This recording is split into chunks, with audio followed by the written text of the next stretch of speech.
আমার সাথে কারো দ্বন্দ্ব নেই, আর আমি জীবনেও নোবেল প্রাইজের জন্য আমার কোনো আকাঙ্ক্ষাও নেই, কারণ আমার লবিস্ট রাখার মতো টাকাও নেই, পয়সাও নেই, আর আমি কখনো এটা চাইনি। হ্যাঁ, পার্বত্য চাপ শান্তি চুক্তি হওয়ার পরে শুধু আমার দেশ না, দেশে বিদেশে অনেক নোবেল আমার জন্য লিখেছে। আমি তো কখনো তদবির করতে যাইনি, কারোর কাছে বলতেও যাইনি। আমি তো কি পেলাম না পেলাম ওটা নিয়ে আমি কখনো, ওগুলো আমার মাথার মধ্যেও নেই।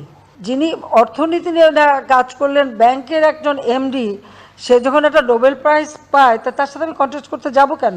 পার্বত্য চট্টগ্রাম শান্তি চুক্তি আমি করেছি। পৃথিবীতে যত শান্তি চুক্তি হয়েছে খুঁজে বের করেন, শান্তি চুক্তি হয়েছে কয়েকটা অস্ত্রধারী আত্মসমর্পণ করেছে। আমি পার্বত্য চট্টগ্রামে শুধু শান্তি চুক্তি করিনি, 1800 জন তাদের অস্ত্রধারী ক্যাডার, তারা আমার কাছে অস্ত্র সারেন্ডার করেছে।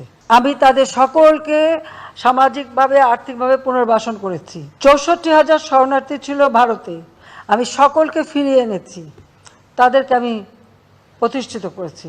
পার্বত্য চট্টগ্রামে শান্তির সাথে প্রতিষ্ঠা করার ফলে আজকে সেখানে ব্যাপক উন্নয়ন হয়েছে। এর আগে কী অবস্থা ছিল? শেখ হাসিনা ক্ষমতা আসার আগে পার্বত্য চট্টগ্রামে কতজন যেতে পারতেন? এখানে যদি কেউ বিদেশে যদি আমার নামে প্রস্তাব দেয়, আমরা তো ছুটে যাইনি তাদের কাছে।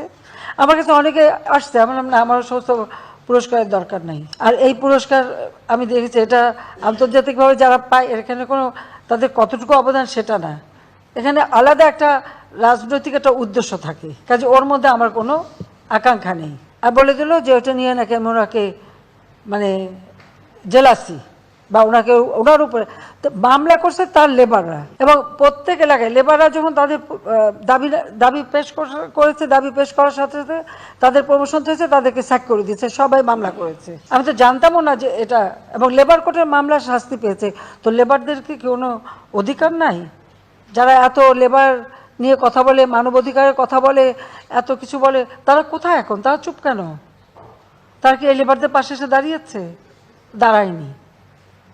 লেবারদের ন্যায্য পাওনা একজনে মেরে খাচ্ছে, চুরি করে খাচ্ছে, সেটা বলেছে কখনো?